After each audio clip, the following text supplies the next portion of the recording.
All right, here we go.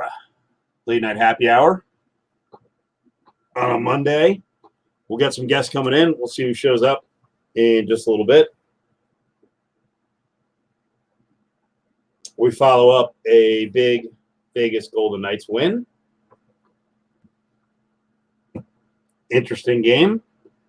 Although, I thought after the first 10 minutes, really? Let's check. Let's check our audio. Oh, you're all right. Mike is not plugged in. Better. I think that's better. We'll get it fixed. Yes. The clunky shutdown of the computer. Yeah, I agree. The Knights dominated after their first 10 minutes, but frankly, after the first 10, it sort of felt like a regular season game to me. So I don't know if you guys had the feel of the playoff intensity, and maybe when it got to 2-1, it felt that way, but I'm normally not one to sit here and say that the series is over, because I don't think it is, but man, Montreal didn't really pose a whole lot of danger throughout the game. First 10 minutes were dangerous. Last 5, not even last. There was like 3.5 there where the Canadians pulled Carey Price and it got dangerous there, but it was weird because it didn't feel like Fleury made 29 saves. It felt like 10 in the last 3 minutes or so, and what was it, 12 in the first period, and beyond that, it didn't feel like there was a ton of really dangerous chances. Let's see. Yeah. Pietrangelo is getting better and better. He's starting to show himself pretty well. And Tuck had his moments tonight. Truth says the series is over. The odds already, I saw them reposted. You can get the Canadians at plus 650. And to bet Knights series, you have to bet 1,000. 1,000 to win 100. Yeah. This is a good comment. I'll call him Cofield. Cofield looked fucking defeated after Marc-Andre Fleury made a save or two. He shook his head in disbelief. I thought, listen, I don't know how Carey Price is normally. I thought he looked defeated, kind of broken in the third once it got to 4-1, and he wasn't really showing a whole lot of emotion. Maybe he's just a stoic guy all the time. And yeah, Price had some really good moments, some really good saves, and that is the scary part. Shitter that they won 4-1 and Price played pretty well. Yeah, I mean, if you have a team that barely ekes its way into the playoffs, and this was a major upset for Montreal to come out of the North, and it looked like it tonight. Maybe Adam Hill will come in. We can talk about Leonard in a little bit. That's kind of a weird situation that's developing. This is a good question for the audience. New to hockey here. Does pulling the goalie for a sixth attacker ever work? Yes, it does. The problem is when you're down 4-1 and you're doing it with 4:15 left in the game, it's kind of tough. And then the crazy thing was for at least a little bit, I didn't even think Montreal was dangerous with the sixth person out there. And they finally got some shots on Fleury, and he's standing on his head, flopping all over the ice. So,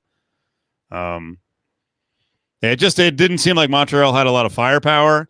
And the funny thing is, one of the things I was most impressed with out of the game was Montreal's power play defense. But like, if that's what you're hanging your hat on, that ain't great, right? That's not good. And their penalties were so stupid.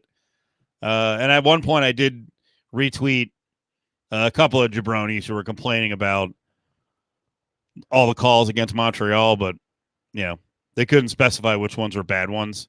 Like, the league is not out to get the Canadians. I'm sure they would love the Canadians to push this to 6 or 7. That'd be good for ratings. I'm sure they would love them to make the freaking Stanley Cup final. That would be good as well. right? So the league is not against Montreal. Their penalties were dumb. VGK had a couple of stupid penalties as well. Yeah, this one's interesting. J.J. Watt popped up middle of the game with his Caulfield jersey on because they're both Wisconsin guys. So I get it. He's supporting his Wisconsin dude. Let's see. VGK, we're trying to get in his head early, poking pucks. Oh, poking up pucks that he had covered, trying to rattle him. Yeah, I actually like that part of the game, the first 10, 15 minutes. There were a lot of little scrums between the two teams as they became familiar with each other. But yeah, tonight's a weird position for Montreal, and that's why I don't want to completely write them off. I think they came out, they had 10 good minutes. They probably got a little despondent because they couldn't freaking finish, and they had some good opportunities, and Fleury made some good saves. And then from there, I think you have a bit of an adrenaline dump.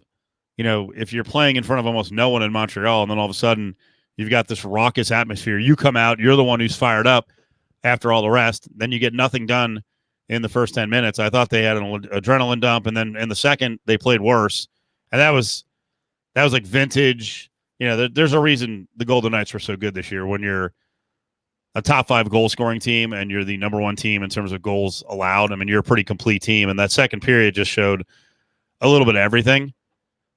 First of all, the fact that now they're getting, well, you know, it started in the last series too, because there were some moments where the forwards weren't getting a lot of shots and weren't getting a lot of goals and a lot of activity from defensemen. But the fact that they're getting goals now, 3 of the 4 tonight were from defensemen, is awesome. Shea Theodore is back to being Shea Theodore. He looks incredibly dangerous.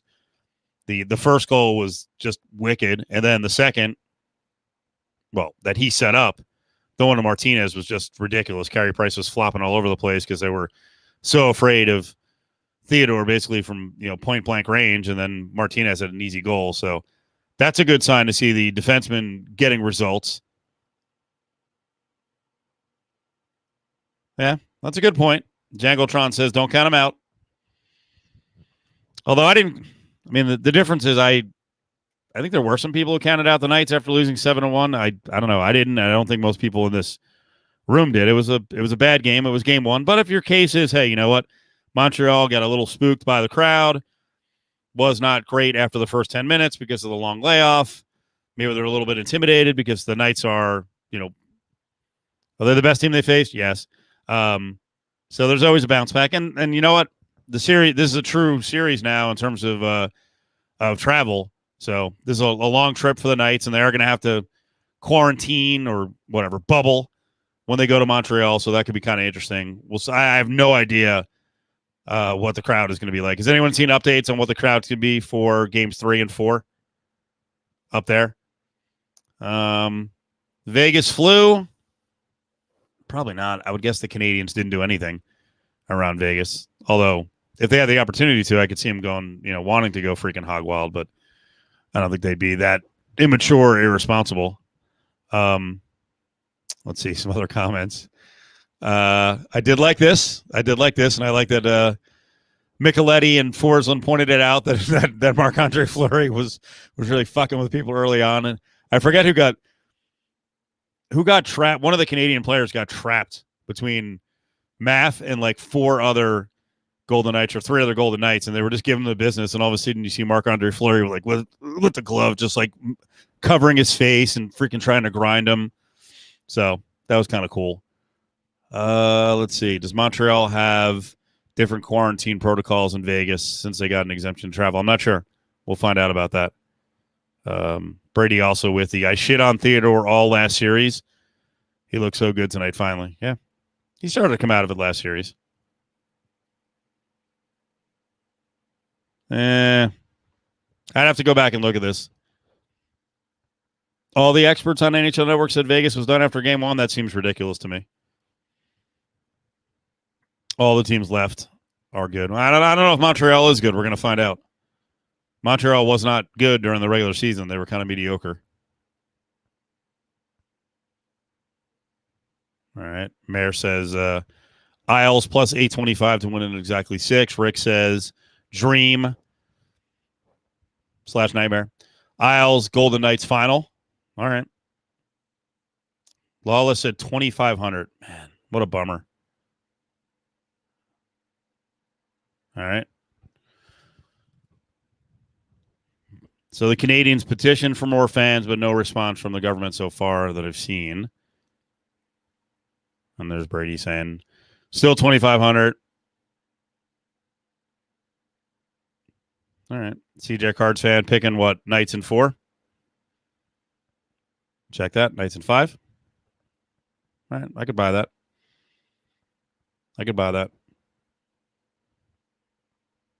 So, yeah, it was a weird game, wasn't it? It was a weird vibe. It was especially a weird vibe until the Canadians pulled Price late in the game. I don't think the Knights were ever 25-1 after being down 2-0. They were 5-1. Maybe as high as plus 560. I know Von Tobel got him 560. I got him plus 500. Yeah, this part sucks ass. And there's nothing the NHL can do about it. It's all Quebec at this point. 1,800 down to 2,500. Total bummer for Montreal. Yeah, man, that was a little high.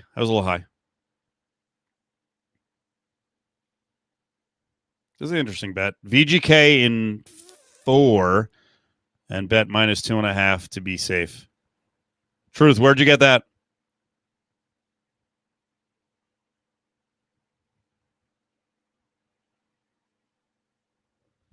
That's a good question. Did Montreal try to start the game with a physical tone and give up when VGK overmatched them on it?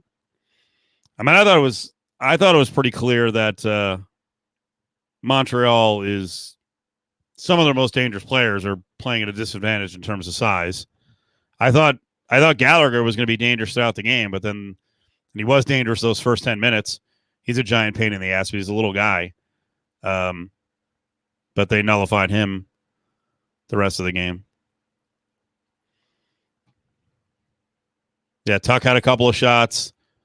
Yeah, Pacioretty was that in the third with I forget who he nailed. He got someone with a fucking back elbow, and then the guy in the Canadians was like all pissed off, like, dude, you're coming up on him. I'm sure Pacioretty thinks he's going to get friggin' smashed, so he freaking lifted up his arm. Got you in the grill. I don't know about the soft part. I just don't think it was very good. Yeah, and this is what I was talking about. This is what I was saying earlier. Mark saying almost like, oh, check that. This one. PJ says, it did feel like Montreal blew their load early and couldn't get it back. Yeah, I think they came out super strong. I think that, they probably reacted a little better to the crowd from a fiery standpoint than the Knights. And then, it's like your classic, it happens in the fight game, the adrenaline dump when you come out, you get a strong start, you work your ass off, you're not getting results, and then all of a sudden, all your energy disappears. But a big part of it is, and I thought Micheletti and Forsland did a really good job complimenting the Knights, especially in the third period. So much of what the Knights do is on defense, and they just kept saying over and over again in the third period, there's no room, there's nowhere to go, and then once the Knights get into the Montreal end of the ice, it's just the freaking forechecking, it's just waves of attackers, and that was the other problem, as you could see, even though I guess the Montreal fourth line's been really good in terms of goal scoring in the playoffs, you could just see the depth, the difference. And that was part of what led to the first goal, right? Icing call. I think that's what happened on that play. Icing call, and then the Knights win a face-off because the Canadians can't get the line they want back on the ice. Let's see some other comments.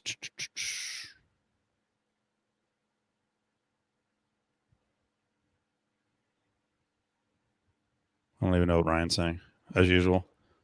Montreal is east of, okay. All right. He's saying matching up against the West is a joke? Yes, no?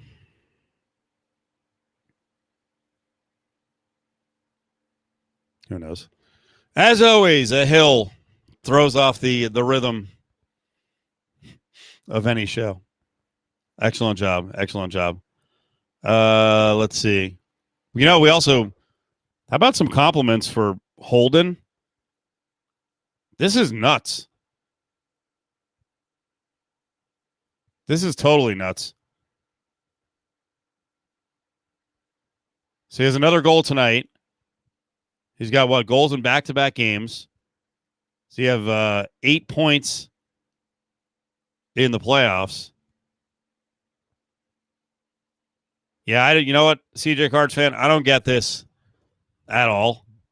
It really wasn't good during the regular season. He says, what do you think they should do better or to do to better the power play? It's been god-awful all season and postseason. Well, I think, first of all, the fact that Theodore is getting back in his game, that's going to help. It still feels to me like the most dangerous line, the most precise line is the Misfits line. So, and the goal they set up to Holden was freaking brilliant. Carlson's so good. The precision of that pass was nuts.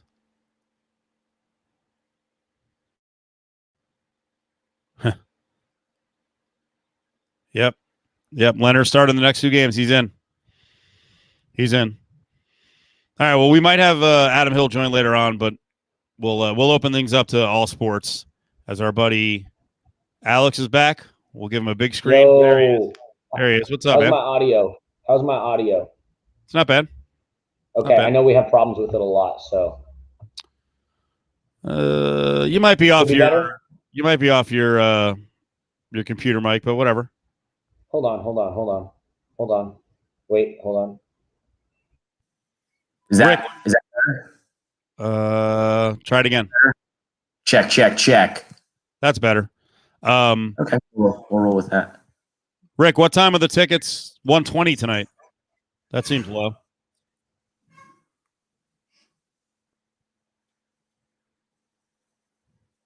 Yeah, Martinez, that goal was great. You know, Martinez is one of the guys, too.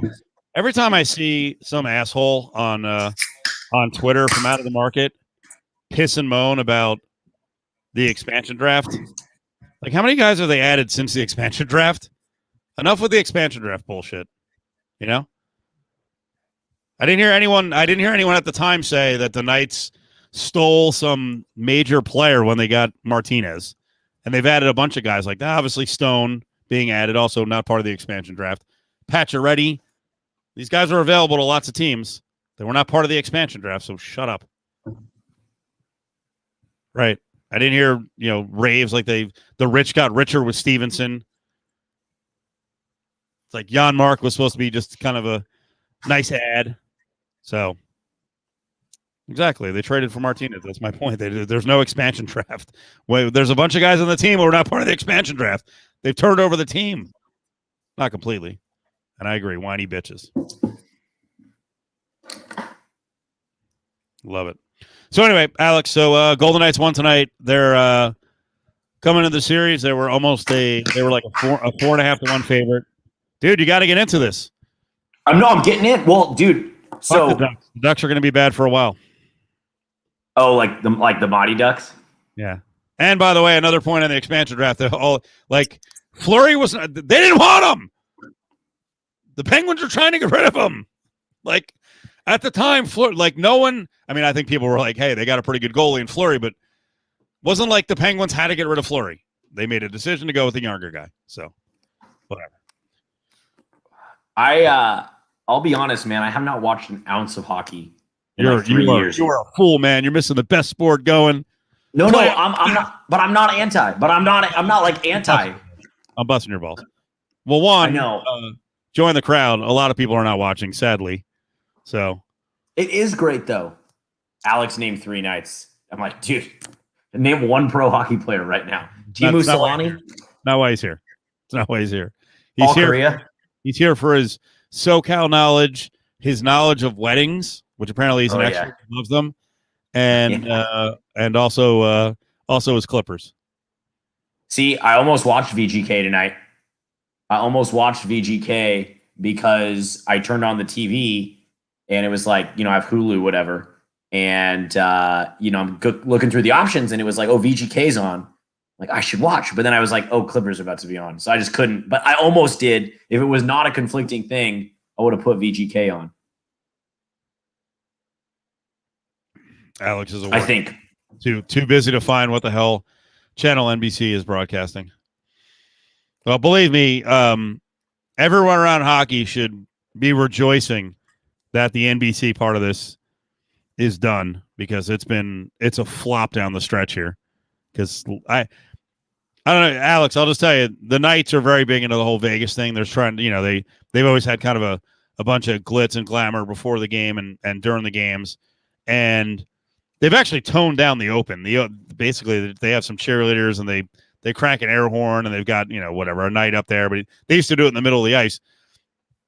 But there are so many old school hockey fans. Like, I got a text or a tweet from someone tonight who's like, the game stands on its own, doesn't need all this stuff. And I'm like, it actually doesn't, because last week the Islanders and Bruins got beat by women's softball. So, like, you need to bring in new audience, and if it's for sure freaking sizzle before the game doesn't stand on its own. My whole point on NBC is NBC has sucked down the stretch here. So ESPN is picking up hockey now next year, which is going to be massive, because not only do you get the games, but you're going to get all the extra stuff, because ESPN, once they're vested in something, is going to do pre and post and specialty shows. So it's massive. It's massive. And ESPN pushes narratives and stars. Like with the NBA, I guess tonight was TNT. But when I watch the playoffs, I just see how hard they're pushing Donovan Mitchell as the future. And he's a star, like he's an all-star. He's great. But you can just tell there's a marketing arm of certain players, and you get to know them because they're cramming them down your throat. It's like, these are the stars. This is the future. Tune into this series, because if the Jazz beat the Clippers and go to the Western Conference Finals, people need to be excited about Donovan Mitchell outside of Utah. So translate that to hockey. I'll get some stars crammed down my throat, and I'm down. Well, you'll get exposed to it, so you'll probably get some more interest in it. Expose me. Yeah, no, like I'm serious. I'm like, is Ryan Getzlaf still the goalie for the Ducks? Like, I'm behind. Adam Hill is in. Ryan Getzlaf, not a goalie. Oh, see. Oh, I was thinking of that other guy. Oh my God. See, yeah, Ryan Getzlaf, not a goalie. Does he still play for the Ducks though, Adam? Yes. This is yes. I mean, he's the captain, but yeah, he's there. But this is exactly what we're talking about, right? The mainstreaming of hockey. Yeah. No, that's my bad though. That's like my team. That's like, I grew up going to Ducks games, but I'm just so out of the loop.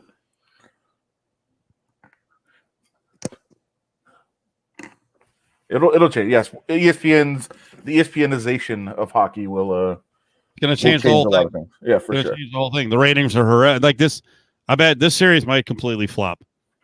And it's because no one has interest in the Knights. I mean, sadly, nationally, maybe they don't. And you got a great team in the Golden Knights. You still have a really intriguing series with the Lightning and the Islanders. So before we get back to the hockey, first of all, Alex, congrats on your Clippers. That's a good smack in the face of all the NBA shit talkers, because they were down 2-0 and people are like, they're doing it again. They're out. They're screwed. And then tonight's start was just ridiculous. It's awesome. Well, people love to kick a man while he's down if his name is the LA Clippers. You know what I like? It's the Clippers are just everyone's punching bag. And so when they're down 2-0, Twitter, the narratives out of the talking heads on ESPN and TNT, it's always going to be anti-Clipper. No matter what, it's always going to be anti-Clipper.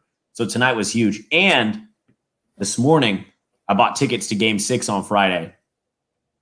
Not knowing for sure if there'd be a Game 6, but just, Steve, I know you're a value guy. I know you're a guy that likes a deal. Got in at under $100 and watched those climb up to around 150 now for the same seats. So pretty excited about that. It's cool. So what went right tonight? What was good for the Clippers? For the Clips, it's got to be Kawhi and PG taking over and playing like superstars. When they do that, the Clippers win. But that's like pretty elementary. It's like, of course, if Kawhi and PG play like superstars, but it's when other dudes knock down shots. I don't have the stats, but I feel like when Marcus Morris balls out, the team wins. Like when he hits threes, the team wins. I don't have like a stat around that, but just watching games this season, when he starts hitting threes, it kind of feels infectious somehow. And the other thing too, like you said, Steve, was the hot start. I haven't seen the Clippers are always, and even in their wins most of the time this postseason, it's been like clawing back, fighting back, down in the series, down early in the game, tying things up, a late fourth quarter run. So to come out of the gates hot was I'm not used to that, and that was nice. Yeah, Morris, Leonard, PG-13 were 12 of 23 from three. That's pretty good. Yeah. And less Luke Kennard on the floor, the better, because he can't play defense. So, but he can stroke. I know he can, but the problem is if they need him, then he has to stay on the floor too long, and then he gets freaking destroyed the other way. And obviously, Utah got nothing from anyone other than, well, a couple of guys were decent, but they came on too late. I don't even know what they finished. I think they had 17 or 18 threes, but yeah, they were like 17 of 43. So, well, the thing about tonight's game too was it started with the defense, which the Clippers during the regular season, they were the best or one of the best 3-point shooting teams in the league, but they can go cold. Like any shooting team can go cold. So having guys like PG and Kawhi D'ing up dudes and shutting down Donovan Mitchell in the first half, if you can win, you can predicate the offense on that defense, then it's gonna, you're gonna win more games that way than just relying on the hot shooting. So that's what I liked out of tonight. Before tonight's game, I almost put money, I didn't do it, on the Clippers title odds because I think they were down at 8-1 going into the game. So kind of feeling better about the Clippers title shots now that they're back in the series. Had they gone down 3-1, they'd be screwed. So they got to win one in Utah now, though. That's gonna be tough. How about I was going to say in some way, get at him. No, how about the Nets anomaly of being the favorite to win the title, I know, and yet underdogs in this series? Yeah, you know that, Alex? They're the favorite to win the title, but now they're a dog because of the injuries. Now that Kyrie's down and Harden's down. Dude, as a fan of the NBA, as a fan of basketball, it is fun how wide open the playoffs still are at this point. Like, as a Clippers fan, removing my bias and also having my heart ripped out so many times. Like, I'm so used to defeat from the Clippers. This series could really go either way. This Clippers Jazz series could really, really go. Like, if the Clippers win on Wednesday and then somehow win on Friday and win the series 4-2 with all this momentum, like, look out. That's a team with a ton of talent. They could also just flop, and then we could get Jazz. I don't know. The whole postseason's wide open. No, the NBA makes for so many ridiculous opinions. Didn't Embiid average like 44 points a game in the first two games? Something like that? 40 points a game. And I'm reading people tonight who are like, sucks. How could you give that guy an MVP vote? I'm like, because he had a bad game tonight. And by the way, he's got a torn meniscus. He's fucking just like, are you ignorant or racist or what? Like, what's the agenda here? Dude, the NBA is gnarly. And Embiid, he did miss. They had a great setup. They got him a great shot. He should have finished, and he missed it. So, not good. Because the Hawks were all ready to choke that game away. Because they're one of their final possessions sucked ass too. Well, it was terrible. What happened? I was convinced based on Twitter that Trae Young was dead, and then all of a sudden I see the final box score. I was like, "What?" I bet I took, I think early second half I got the Hawks plus 9.5, and then the score crunched down real quick, got real close, and then I see Young slumped on the bench with ice on his shoulder. I'm like, what is going on here? An ice pack, he had like a suitcase size ice pack. And then he's back out there. He's just got like the black tape. Okay. Yeah. Floaters going. When I tuned in is when he was checking into the game with that ice pack, and I was like, oh shit, is Trae Young like Atlanta's nice too. Like, Atlanta's so fun to watch. They're a sneaky good team. I don't even know sneaky. They're not sneaky, It's like they're very good. But I don't know. I know the NBA postseason's great, man. No doubt. Adam, let me get some questions. Let me go back and get some questions. I don't know. Fire them again if you've got questions for Adam. I can't remember. Adam, are you the VGK beat writer for the Review Journal? No, I'm on Raiders is my main thing, but for the VGK playoffs, I cover the opposing team. I do I'll be in all the for this series. I'll be in all the Canadians pressers and cover the opposing side of things. And what happens? Yeah. What happens inevitably in every series because you're doing that? It's the best. All the people that send emails and write on Twitter. It's almost like you're covering the other team. Why don't you care about VGK? I'm like, well, Dude, it's my job. I am. It's so funny how people like still don't understand like basic journalism stuff. That's amazing. When my grandpa was like when they retired, RIP, he's a huge Oregon State Beavers fan, like diehard. But they moved down to like the Eugene area. He'd call my dad and he'd be like, the damn TV station is just covering the Ducks so much. And it's like, well, you moved to Lane County. And he's like, no, it's bullshit. It's bullshit. I'll tell you, another one that cracks me up is how many people think, like, as a beat writer, you're supposed to be a fan of the team. And like, it's so weird. Like, I know, listen, like, I guess to some degree, like, that's how journalism has gotten, right? Where like, political journalism is, you watch the channel that supports your side and like, that's the information you get or whatever. But like, there is supposed to be an element of objectivity. And like, I was in Denver covering the Knights in Colorado series. And, I actually was hanging around some normal people just, in Colorado. And everyone that found out that I was there covering the series, like, oh, sorry about that loss last night. That must suck for you. And I'm like, no, I don't. If I cared about the outcome, I'd be doing a bad job. You're not supposed to care about the outcome of the game if you're covering it. And again, I've told people, if you follow journalists or sports media people that support your team or like, go team go, you probably should stop following them. That's not an objective opinion you're going to get on what is going on. So like, don't pay attention to those people.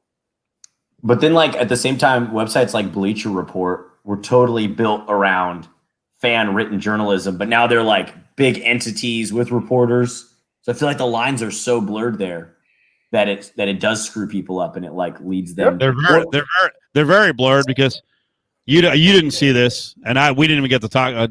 We talked about it briefly on last Thursday night, I think it was. So there was an Avs guy who I guess has been kind of tumbling down the media landscape in Colorado. Some guy, Adrian Dater, who after the game on Thursday is talking to Nathan McKinnon, their best player, Alex. And he basically says something like, because he's real frustrated that they just lost the series. I'm talking about the reporter is frustrated that they lost the series. Yeah. And he says something to the effect of, is it just time for you guys to say, fuck it? We need to stop thinking so much. Oh my God. That was this year. And Nathan McKinnon's like looking around like at the media guy, like he just goes, no. And then they just move on. And then the funny thing is the guy jumped on Twitter. I was following his thread on Twitter after he asked a stupid question. Wasn't a question really. Yeah. And he was defending it. But yes, the line has been blurred because we've got people in this market who cover the Raiders who absolutely are fans. And I'm like, this is just stupid. Like in this person's credential, then they're asking questions in press conferences. Oh, I mean, I would make the argument the VGK media is worse in terms of being fans. But fans do, like you were just saying, Adam, like a lot of fans expect that. And it's so dumb. They're like, when I lived up in Portland, people would just be like, oh, the Oregonian is so negative about Oregon State. It's always negative. And I think the Beavs were like 2-10 that season. I'm like, well, I mean, I don't know. Like, are they negative? I don't know. What they can do. Yeah, I don't know. On the flip side of that, too, when I've been doing these high school broadcasts, like if it's a big game, a lot of people from the opposing team will tune in. And we're like the home broadcast for like the high school, whatever. And they'll be like, these announcers fucking suck in the chat on YouTube Live. And it's always like a last name of a kid from the other team. And it's like his grandparents or something. It's so funny. I'm like, well, we're like it's like the home radio feed. Right. Like, what do you like? Sorry, we don't talk up your like linebacker. We don't know. It's amazing. It's quite a landscape. But it's also, listen, it is still here in Vegas. It's a new sports market in terms of Major League Sports. Now, as you just mentioned, it's everywhere. I mean, it happens all over the place. It happens in Colorado for sure. I've given my take on why it's really, really bad. I mean, yeah, well, during the times when, hey, the team's on a Stanley Cup run and the local newscasters are all happy, it's fine. Like, there's no real problem with it. There's no issue that comes into being a fan. But it's not. You should take that with a grain of salt and say, okay, well, I understand where they're coming from when if things are going really bad and they're still like, hey, this is great, like, you understand it's because they're a fan. And then the time when it's a real issue, and I'm sure the listeners here are people that have heard this a million times, but if something really bad happens with the team, like outside the playing field, are you going to trust those people who are obvious cheerleaders to bring you the news of what happened when there's a drunk driving case or a domestic violence case, or, I've used the ultimate example, the Patrick Kane case in Buffalo, the alleged rape that happened, where, Buffalo media was trying to, figure out what happened and trying to talk about it. And in my opinion, the Chicago media came in and did hit pieces on the accuser, on the accuser, because I think that they were thinking Patrick Kane might get in real trouble. And is that journalism, or is that you're a fan of the team and you're trying to save your player? Like, I don't know, but I'd like to have somebody that's objective trying to tell that story instead of, oh wait, you're saying that the accuser might be lying. I saw you wearing a Blackhawks jersey cheering for the team on the air. What are you talking about? And so that's where things can happen. It's like this person in the chat, the RDKX259 says the teams only want friendly, positive press. They're controlling it more. I mean, you would experience that more than me, Adam, but I feel like that sort of access journalism, like what the teams will give you access to, and if you're more critical, are they going to limit your access? Or I don't know. I've read some pieces, some sort of like meta pieces that were critical of that. Have you experienced or dealt with that at all? I haven't, but I also I guess in the UFC you could make the case. Although, even though people, you got like grilled for. I saw you. Yeah. You like popped up on my Twitter from someone else, not related to anything related to Vegas. I saw people like talking shit on you, and I was like, dude, that's Adam. It was ugly for a while, but amazing. The thing is, like, thousands and thousands of people, and that's not an exaggeration, like, tried to attack me and like think that they were going to get some like you're a general fan out there and like mocking my career being over because I wrote one story that somebody didn't like, and yet I was there the next day. I was there 3 days later in an event. Like, they're not real. I'll say this, and somebody can play it at a later date. Like, because of the outlet that I work at, I know that I'm still going to have access. I'm still going to be able to cover events, and not just in UFC and anything. So I think it's a different spot for me to be in than maybe some other, some bloggers and that sort of thing, and maybe get better access if they are just very positive all the time, than a blog that would be very negative all the time might not get that access. But I know, I do have that, that major outlet in this city, the top outlet, behind me. So it's a little bit different for me. I haven't really experienced anything like that. And that, even though the teams might, a PR department might help out some positive media, maybe give them more questions on Zooms and things like that. You also know that they understand who the actual reporters are and who the fans that are just credentialed are. Like, they do understand that difference. And yes, being an NFL reporter helped. The rankings. I might be beating a dead horse, so if I am, we don't need to talk about it. But I am curious, like, what exactly happened with you in UFC? I just saw a lot of people talking shit on you on Twitter. So, Dana White didn't like a lead that I wrote on a story. Oh yeah, that's right. But the actual story was fairly positive, but the lead was like very over the top, which in the media world, like, kind of the point of a lead is to just get people's attention to read the story, which I believe it did, because guess what? I can show people the numbers of how much traffic that story did. Guess what? It got people to read it. Adam, you're advocating for like critical and nuanced thinking, reading beyond just the first paragraph. These are crazy ideas, man. I know. It's hilarious, but yeah, it's good times. Sounds kind of fun. Oh, it was a fun couple of days. The screenshots of my house on Google Maps and like, oh my god, you're gonna die. Those are fun. Dude, people are. I've actually been like, I've deleted the Twitter app on my phone, so I only check it on desktop now. And every time I go on, maybe I need to check. I might need to like do a purge of who I follow. I usually just leave in a shitty mood when I go on. I'm like, people are just so pissed off on here. Like, so, I mean, I'm not telling anybody new information, but I've generally been happier and more grounded. I don't need it for my job right now per se. So like not having it on my phone. Are you saying social media is a toxic place? No. That's crazy. Couldn't believe it. I'm addicted, but I took Twitter off my phone. Smart. But then I re-downloaded it tonight because I had some really good fried chicken, and I was like, I need to put that on Twitter. And I don't want to take the picture and email it to myself, then go to my laptop, and that's too much. Nice. What was going on with all your wedding love? Was that last week? That was last weekend. I was in Seattle, or like 2 weekends ago, I guess. But yeah, I was in Seattle. First wedding, I should have pulled the picture, man. Your apparel, man. Your attire at the wedding, that was dynamite. Yeah, that was good. Steal the show. Yeah. The bride was not happy. No, I'm just kidding. I did wear a white blazer to a wedding once, and I was like, oh, I'm such an idiot. Like, I didn't get in trouble, but I was like, it was fine because I wasn't a girl, but it still was like iffy wearing white. But yeah, no, Cofield wedding was popping. We were up in Seattle, and it was like the first wedding I'd been to since COVID. And I think it was probably everyone's first wedding since COVID.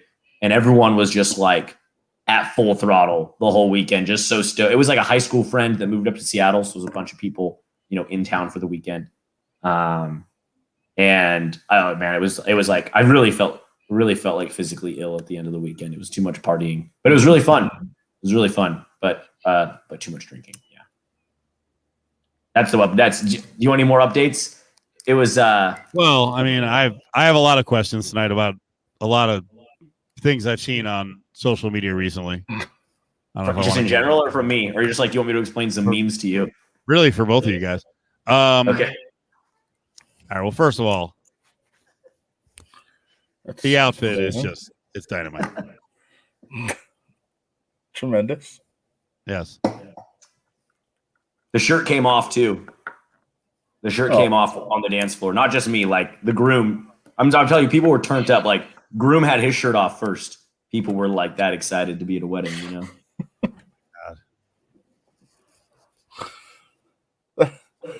That did have to make you joked about the bride being happy with your outfit. I'm sure the bride was thrilled that the groom was first with the shirts off in the dance line. Oh yeah. Yeah, wedding was. I kind of just looked like I was getting fucked up. You know what I mean? Well, yeah. I mean, I would say like when somebody shows up in that outfit that you've got on, I think everybody assumes the shirt's coming off at some point. Yeah, I think also people are like, cool. So that guy probably brought drugs. We should talk to him. It's true. Definitely true. Bridesmaids. Any shot? One. So let's talk about the outfit here being somewhat of like a fishing lure in a sense. One bridesmaid, like early on the dance floor, came up, grabbed me, and she's like, "You're cool. I want to get to know you. I want to dance with you." And I was like, "Dope." We start dancing. We're dancing for a while. And then she's like, I know this isn't outrageous, but she's like my age. She's like, "I have 2 kids, by the way." I'm like, "Oh, cool, great, whatever." Then like she disappears, and my friend grabs me, and he's like, "Dude, that girl is like a mess. Like, be careful. I'm like, "No, it's fine, dude. It's a girl's hot, like whatever." And then she disappears for like most of the wedding. Like, I don't know if I even saw her again. And she's kind of like, I think she like literally is. She's crazy. She's bad news. So I was told that I dodged a bullet. But for a moment there, I was like, wow, the fit really worked. Did you use this line? Trying to get some quick tuckus, close it out. I think I was like, I love kids. I love children. I'll raise them as my own. Escalated quickly. Why not just be honest? Just be like, I hate kids, but I'll fuck you. No, because I actually do like kids, but she's in or out real quick. Decision made. Yeah, no, she was. I probably dodged a bullet, but she was hot, and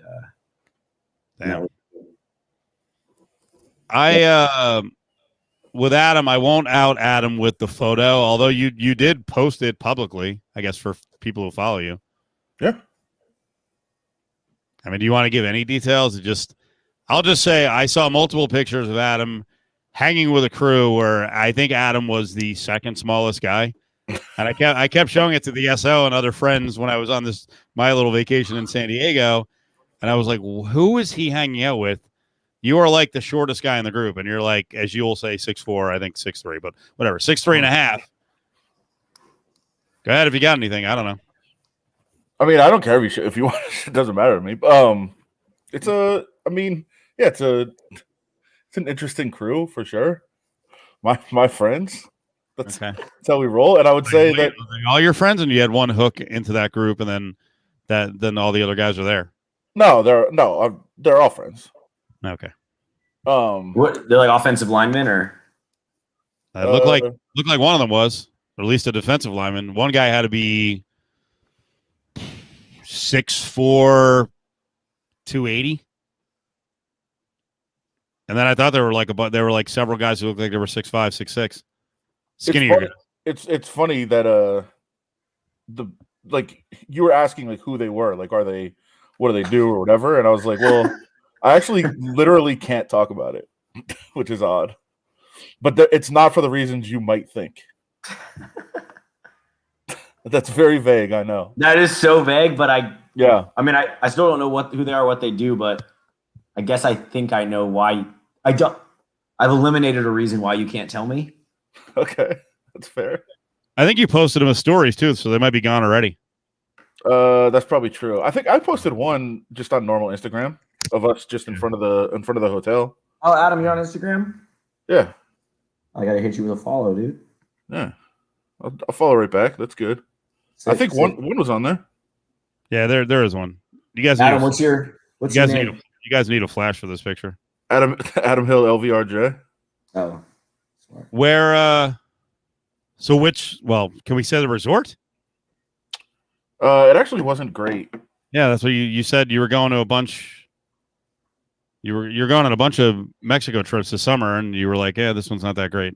Well, it ended up being fine. Like the grounds and stuff, like the pool and the grounds and everything, and the rooms were great. Yeah. I think they've had a huge downturn because of COVID. In terms of like quality of food and drinks and all that sort of thing, and like not enough people working, and I mean, the food was, I would say, awful. Really? But you kind of expect that at it's a huge resort, and they're I don't. If I'm paying, what'd you pay for this one? I got an amazing deal. Okay, because the next one you're paying. What do you say the next one was? It's like Is it $250? I think it's a little more, but it's actually like $275 a night for all inclusive. Like the food better be fucking good. Yeah, that place is much better food wise. I've actually stayed at the next one before. The reason we did it was late at night. The reason that we stayed there is because it's got like the best. It had like the best like party vibe to it. There was like a day club there, like hanging over the ocean. It was ridiculous. Yeah, it was. Yeah. Insane. So you were in Cancun recently? I got back late last night. He goes like every month during the summer. Yeah. Damn, dude. That's NFL writers do that. That's how we roll. Yeah. Exactly. NFL writers go to Cancun 3 times a summer. When he covered UFC, he'd go like once every 3 years. UFC writers go to Palm Springs for a day. That's awesome. That's how we roll. But yeah, it was next trip is going to be a very different one, I think, from this one. Yeah, it's someone's 40th birthday, and it's all your friends. I'll just say that. Sure. Different crew for sure. I feel like Cofield really lives vicariously. I really don't. No, actually, most times I don't know where the fuck he is. Like I like it's like a mystery because he knows I'll go right on the air with it. So he's got to be real careful. And then when I saw the picture, I was like, oh, that's why he was being all quiet about it. Like I didn't know how long he was gone. I didn't know when he was leaving. I'm like, okay, I don't know. And then I saw the picture. I got all confused. I thought you were gone like through Wednesday or something. So, no. But you also like, I guess I can tell you off the air, I guess, but I don't think you actually know why I wasn't talking about it. Yeah, I have no idea. Yeah. I believe Alex, I don't put that much thought to it. So. Okay, no, fine. Adam, I wasn't taking it. I wasn't Adam's taking kind of a man of mystery to me. His next one, I'm sure I could force myself onto the trip. You're invited.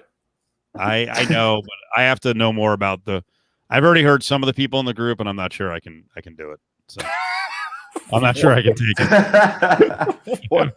I have a very short line of patience anymore. So It's too many MMA media people. Is that what you're saying? I don't know. I got to think about it. Wow. Okay. I didn't think the price was that great either. So That's not bad. Yeah. Value Cofield. well, I mean, well, right now, I mean, everyone in the chat room, we've been talking about it for weeks and weeks and weeks, especially with Petro. Like traveling now is a giant pain in the balls. There's there's a freaking price gouge going on. So can't rent the car anywhere. It's ridiculous. Good memory too from Truth from Duluth there. Last year I was supposed to go to Euro 2020 and then everything got shut down, so I didn't get to go. Yep. A lot of those, some of those guys, right? Who are going to the next one, yeah, for sure. No, I meant to the next Cancun or Mexico trip. Yeah. We were supposed to go to Euro 2020 last year and we didn't get to go. And you can't really. I mean, I guess you could attend. I don't really know what the logistics and the details. I don't think you can attend, but I don't know. But yeah, so that was a trip that didn't happen. So Adam, I'm on your IG story, and you posted about Day in Vegas in November. I was looking at that earlier. Are you going to go, or like, do you go to music festivals? Like, is that your the ones here? Or are you just like reporting? Reporting on it? No. Life is Beautiful for sure. Except I can only go to night 1 this year probably because the Raiders will be in Pittsburgh. But yeah, Day in Vegas. That's Kendrick's only performance of 2021. Oh wow! No, I looked at it earlier and I glanced at it and I was like, damn, I might have to go to Vegas for that. Yeah, and then so the crazy part of that is 3-day festival, which I mean, all 3 days are awesome, but I do think Sunday's the worst of the days. But Sunday night is Raiders Chiefs at Allegiant, and Sunday night football after like 2 insane days at Day in Vegas. Like that weekend is going to be so insane. Yeah, if I had to skip a day, it would be Sunday. Yeah. Ooh. But that'll be Raiders Chiefs. Ooh. No, I know. I'm thinking about a Vegas weekend. Yeah, but I mean, I would say this: book now. No, I know. No, for sure. It's getting crazy. God, but I'm doing a lot of high school football stuff this fall, so I probably can't see Kendrick on Friday unless the team somehow has a Thursday night game. Yeah. Or also, I guess that might be playoffs. I don't know. I got to look at the calendar.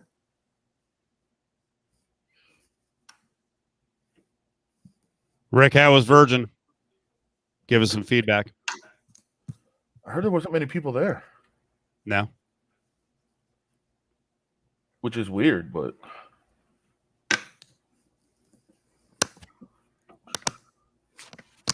looking. See, yeah. So go ahead. No, I was gonna tell you, just speaking of Day in Vegas, it started in 2019. It was supposed to be a yearly hip hop festival. And then COVID. And then last year it got canceled, obviously, and nobody really knew it was coming back this year. And all of a sudden they just came out with like this ridiculous lineup today. Yeah, that's crazy. Insane. Yeah, because if I could pick a day to go, it would be Friday.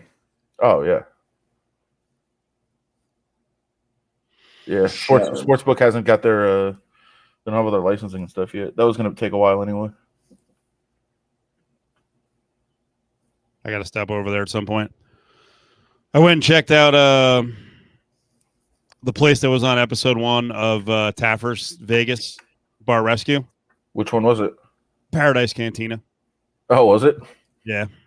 Weren't they on it before? Say it again? Weren't they on it before? I know Champagne's was. Champagne's I think the only one that's doing it twice. They picked some weird place downtown, and then they did Capo's, which really isn't a bar, it's a restaurant. So my guess is that when I don't know. I think there's 6 or 8. My guess is that when Taffer went around town, everyone was like, no, fuck off. I mean, it is. I mean, it can be good for marketing, I guess. Oh, yeah. It's a free TV show and a free commercial.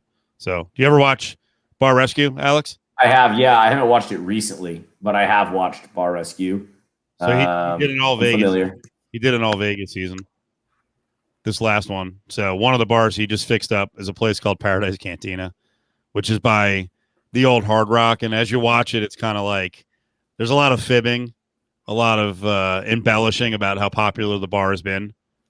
I'm like, it's not really like a Vegas hotspot. So I mean, you can build it up that way, but it's for TV. Good block. Yeah.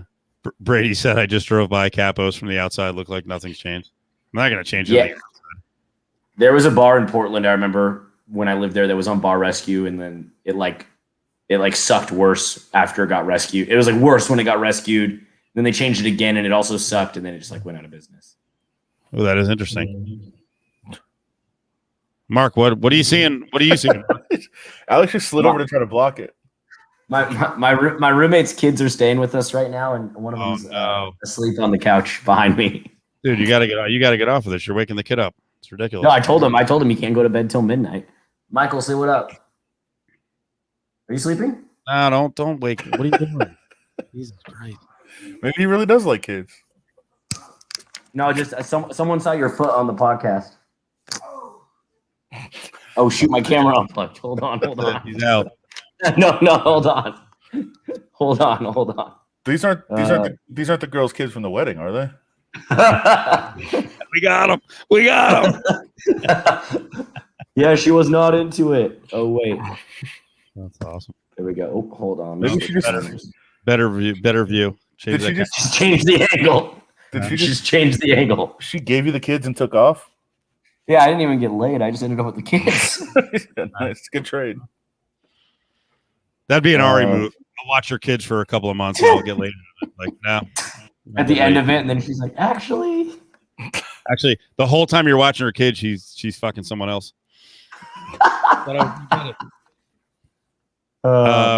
Yeah, that's a funny little plot twist in my life. Is actually, my roommate is a little bit older and he has 2 kids and they're staying with us for the summer. So it's kind of like I'm on uncle duty for the summer. So I just thought of something about your new living deal here. I think I'm going to go to Newport. Let's go. Sorry, You're not even going to be there. You don't even live there anymore. Yeah, but I'd go down to see you. You're going to take the train. You're going to take the train or the station wagon. I might take the wagon. I took the wagon on Friday. We might just fly and then you can drive us around in the station wagon. Vintage Uber.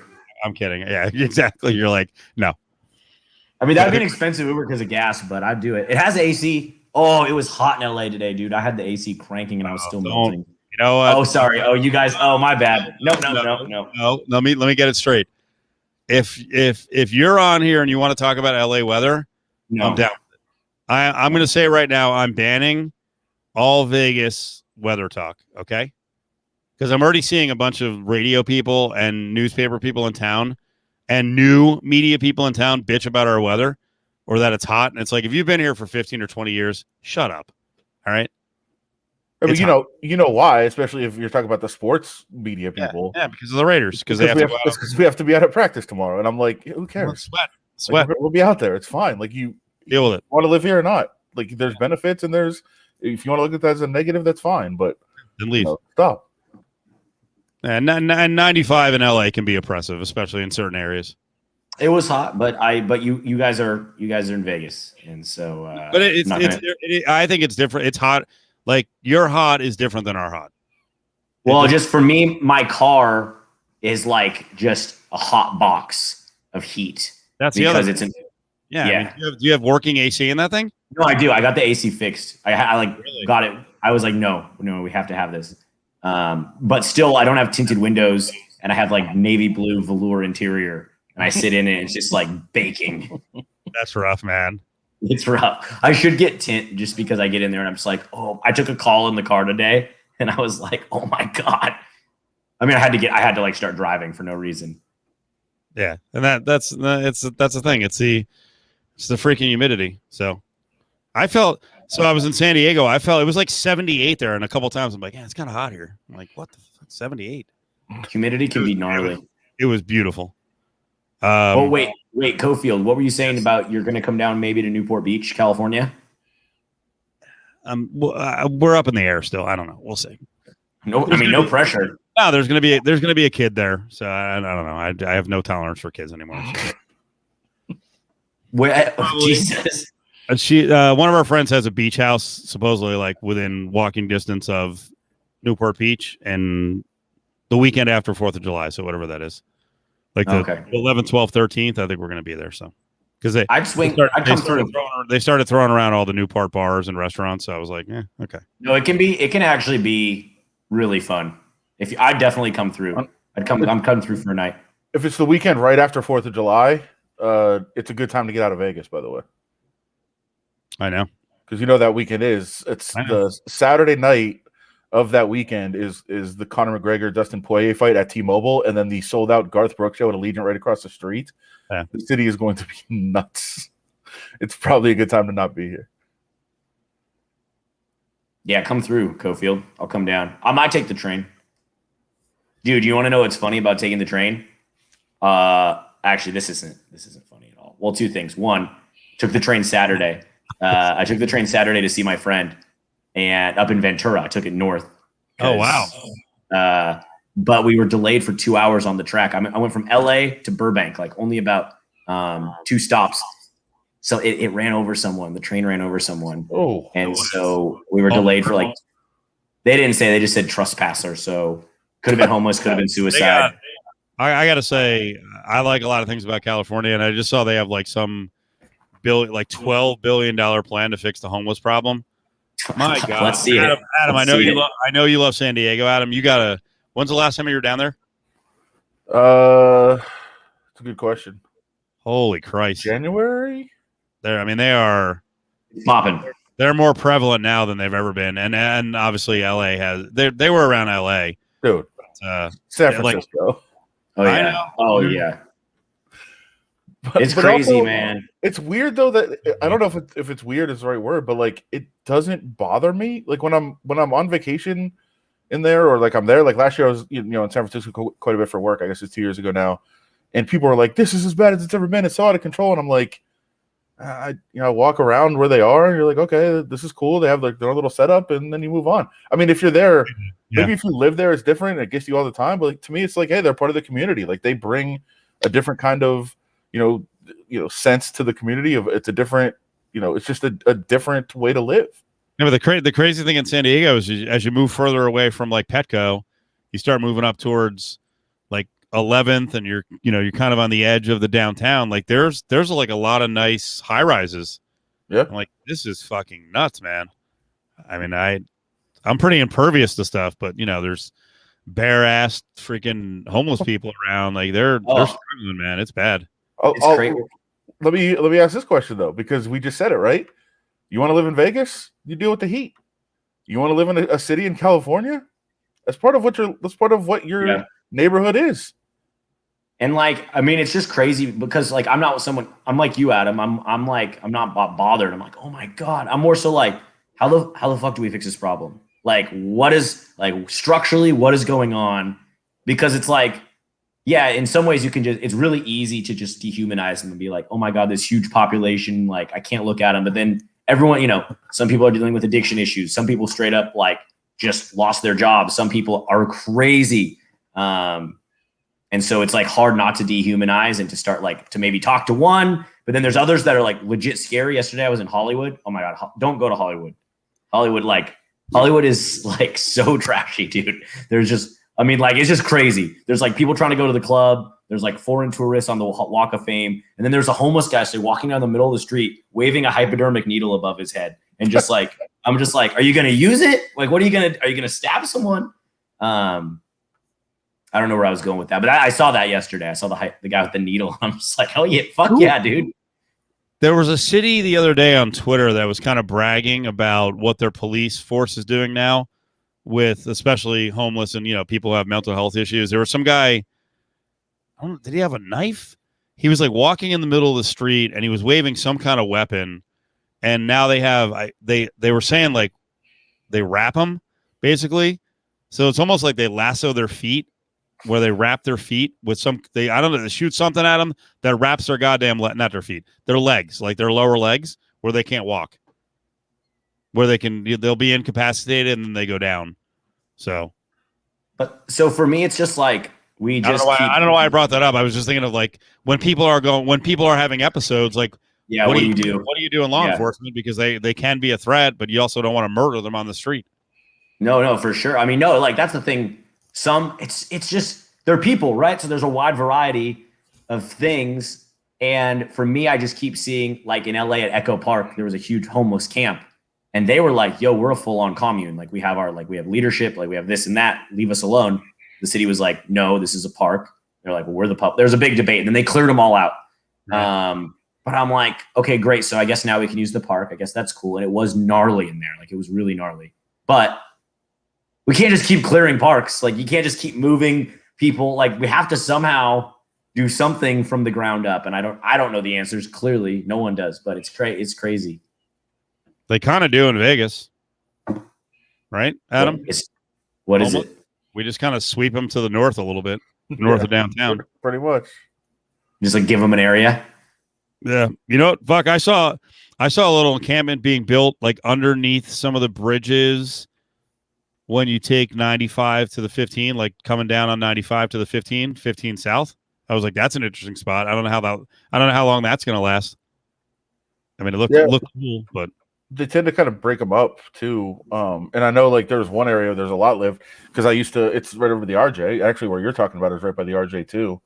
And I would take food there all the time, like from the RJ if we had parties and stuff, and had like a lot of leftover food. I would take it up there, and then one day like that camp was like broken up. It was gone.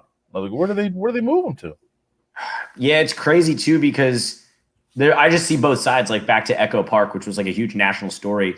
I would go running in there, and it was like, and I had friends that were girls that were like, I won't go in that park. Like it's just gnarly. There's people like it's just too crazy. There's a full camp of people, and I would be there, and I'd be like, oh, this isn't really a place you want to hang. But they're also like, okay, we're homeless. We're dealing with XYZ. Where do you want us to go? Like, where should we go? A park is like a pretty safe place because if you're a homeless person, you're scared of like. There's a lot of homeless, they're scared of crime on the street. You're scared of a lot of things. So you're like, oh, let me go to a park with other people and look out for each other.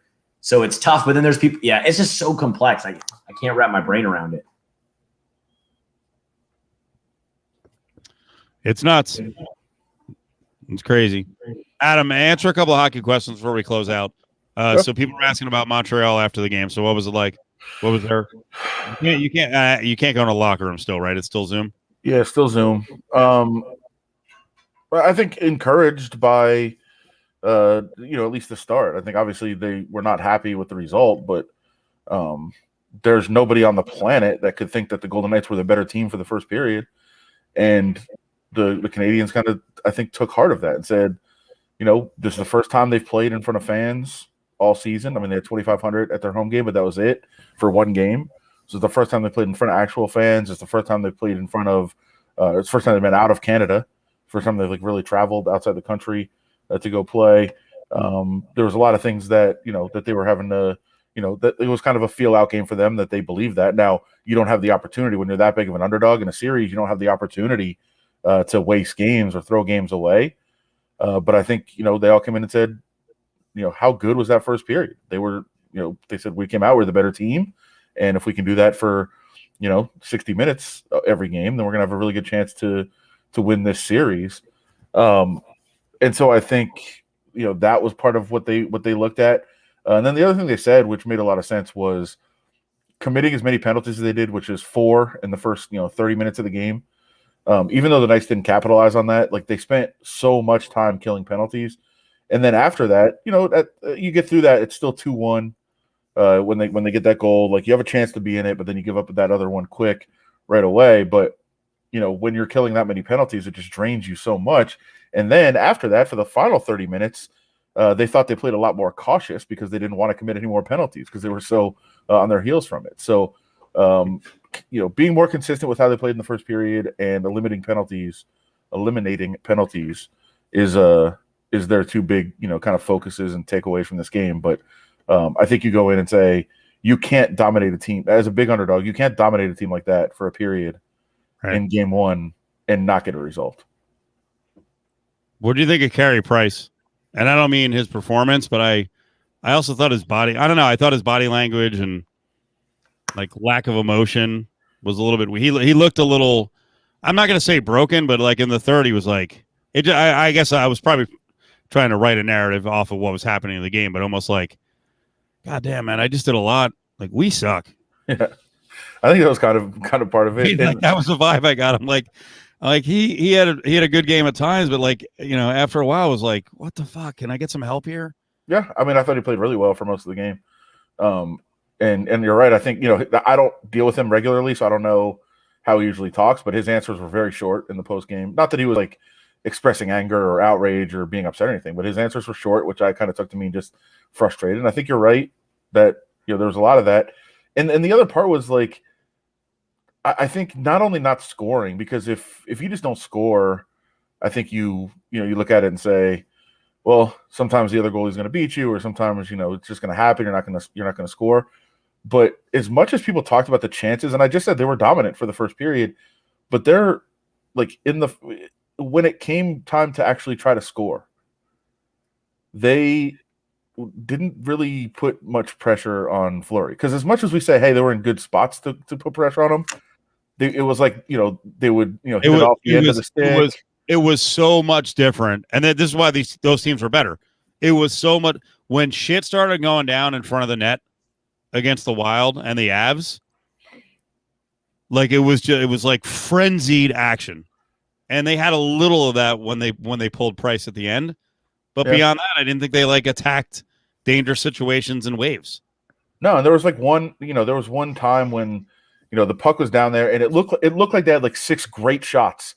And that Fleury made like 6 unbelievable saves. And then you back and look at the replay and you're like, all right, that shot never got through. This shot was struck off like the end of the stick. This shot, it like rolled up on his stick and kind of, flickered out. Like nobody ever got like actual good, great, chances on net. So I think that was a lot of the frustration too of you weren't really challenging, even though you were dominating play so much, you weren't really challenging. And they never found a goal. They never found a way to beat them. And I think you could look at it and say, if you're that much better than a team for 20 minutes and you not only don't win, don't get anything out of it, you never scored until the second period when you're already down 2-0. It's got to be frustrating for everyone. Alex, what do you got going the rest of the week? Like I said, I bought a Clippers ticket for Friday, and I'm stoked because they're doing first full capacity game. So I'm really excited for that. But in terms of work, dude, high school broadcasting is over, but we got a new cool thing going. There is a new show that myself and Howard, who's been on here before, my color commentary analyst for football and basketball, we're going to be the host of this show called Sunset Rewind. That is going to be like a Sports Center type show with a corresponding website for Sunset League football, which is the league that we cover already in Orange County, which is like Los Alamitos, Corona del Mar, Newport Harbor, Edison, Huntington Beach, 6 teams. So it's going to be like a weekly recap show with a website and articles and stuff during the season. We're going to host the show and like kind of oversee the video and like on-camera content. But we're doing like a couple pilot type episodes that we're going to launch in a couple weeks. So just a lot of prep for that, and I'm stoked for that. Blowing up the Sunset League, bro. Yes, blowing up. That's Adam, what I'm working on. One more on VGK. What's going on with Leonard? I mean, what about him? I don't know. Everyone started to jump ahead and trying to speculate about his future. His future is here. I mean, I don't think there's any question. You can't. I mean, we've said it before, and Fleury had the best season of his career, but you can't count on Fleury to be this at 39 years old, 40 years old. He had a great season, and I would say a lot of his great season is because of Leonard, because he was able to rest a lot in the regular season, which he hasn't been able to do the last couple of years. They signed him to a 5-year deal. He's going to be there. I think his attitude has been amazing, actually. And I think that's part of what has endeared him to the team even more. One more for me, and then we'll go. By the way, real quick on that, just to point it out, Fleury had an unbelievable season. He was great. Everybody realizes Leonard was a top 10 goaltender this year, right? Mm-hmm. Yeah. He was a top 10 goalie in the league. So stop with the what can they possibly do with Leonard now? He's a top 10 goalie. Is Gerard Gallant a match for New York? No. Okay. Good luck, bro. Yep. All right. I just wanted to make sure, I'm not misreading what he was like here. I mean, they're gonna love dealing with him, I think, because he's gonna give them headlines every day. Fucking flip out. He's gonna flip out on them all the time. Okay. I just wanted to make sure I wasn't. I don't know why he didn't go to Seattle. I mean, I know that he loves to go home for the weekend, or not for the weekend. Like, if they have, a bye week or things like that, when he has a chance to run home All-Star weekend, whatever, he likes to go home to the island, and it's an easy flight from New York. But my goodness, that doesn't seem like it's going to work out. I mean, you flip out here. Yep. When you've got like 9 fans sitting in the press room with you. Yep. What are you going to do there? Yeah, the Alex, the old Golden Knights coach, Gerard Gallant, who I think he's a pretty good coach. Yeah. But he gets a little worked up over the media, and he had a couple of explosions here, and he got a little testy. And he took New York. He took the Rangers job, and they're gonna whatever. They're going to see that early on, and then it's we'll see how it works out. We'll see if it's back to live pressers though. That's a good point. Yeah, he's if we never go back there, and then he's sort of shielded. Yeah. So. Who was it in the chat that said, "What up to Tiki Alex?" I actually had a wedding thing to all the people in this chat or on this podcast who know I love tiki stuff. There was a tiki bar very close to the hotel we stayed at, and the wedding was at 5. We hit the tiki bar at noon, and I think that's why. I mean, that was those tiki drinks, the rum. The wedding was. I mean, I think that's why I went into the wedding already with some jet fuel from the tiki bar. It was dangerous being that close to a tiki bar and having hours to pregame with, like, oh shoot, what should we do? Guess there's a tiki bar, So I will say we're glad to have Alex back. I think Alex is going to be part of the regular mix on Mondays, although for the rest of the summer, we'll see what we're doing because we have a kind of a hodgepodge with lots of us either working or going on vacations, but we'll put things together. So Alex, I appreciate you doing tonight. Adam, of course, I appreciate you doing it after a busy day, a busy night. And we're back tomorrow with Frick, Frack, and Frick leading the way. Allie on Tuesdays, and then I think we're